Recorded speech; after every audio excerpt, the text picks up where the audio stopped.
بسم اللہ الرحمن الرحیم۔ اقوام متحدہ کی سلامتی کونسل نے اگرچہ غزہ میں قیام امن کے لیے امریکی صدر ڈونلڈ ٹرمپ کی جانب سے تجویز کردہ بین الاقوامی استحکام فورس کے قیام کے حق میں قرارداد کو منظور کر لیا ہے، مگر امریکی صدر کے 20 نکاتی منصوبے کی طرح اس قرارداد میں بھی بہت سے امور جواب طلب ہیں۔ سلامتی کونسل کے 15 ارکین کے سامنے پیش کردہ اس قرارداد کے حق میں امریکہ، برطانیہ، فرانس اور پاکستان سمیت 13 ممالک نے ووٹ دیا، جبکہ روس اور چین نے رائے شماری میں حصہ نہیں لیا۔ سلامتی کونسل میں منظور کردہ قرارداد میں غزہ میں مختلف ممالک کی افواج پر مشتمل بین الاقوامی استحکام فورس کا ابتدائی طور پر 2 سال کے لیے قیام شامل ہے۔ البتہ اس فورس میں جن ممالک کی افواج شامل ہوں گی ان کے نام سامنے نہیں آئے۔ ایک طرف مسئلہ فلسطین کے فریق اسرائیل کی انتہا پسند حکومتی وزراء اس قرارداد کو مسترد کر رہے ہیں، تو دوسری جانب 19 برسوں سے غزہ میں حکومت کرنے والی تنظیم حماس نے بھی سلامتی کونسل کی قرارداد کو مسترد کرتے ہوئے کہا ہے کہ یہ قرارداد فلسطینی عوام کے حقوق اور مطالبات کو پورا نہیں کر رہی۔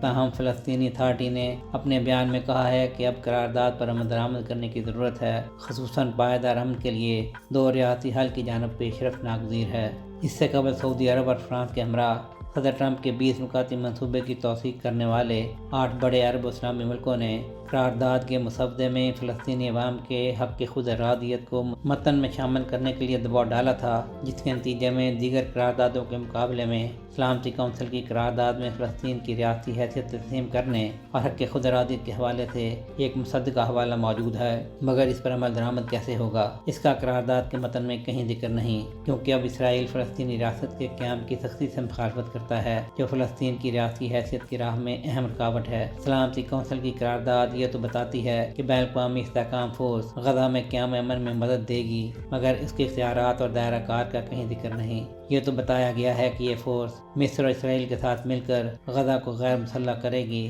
اور وہاں نئی پولیس فورس کی تربیت کرے گی، مگر اسرائیل کی جانب سے جنگ بندی کی جاری مسلسل خلاف ورزیوں پر بین الاقوامی استحکام فورس کا رد عمل کیا ہوگا، اسے گول کر دیا گیا ہے۔ یاد رہے کہ 8 بڑے اسلامی ملکوں نے مل کر مطالبہ کیا تھا کہ غزہ میں پائیدار امن کے لیے اسرائیلی فوج کو پورے غزہ سے انسلاخ کرنا چاہیے، کیونکہ اس کے بغیر علاقے میں استحکام اور امن کا قیام ممکن نہیں۔ سہیل شہریار، پاک ترک نیوز۔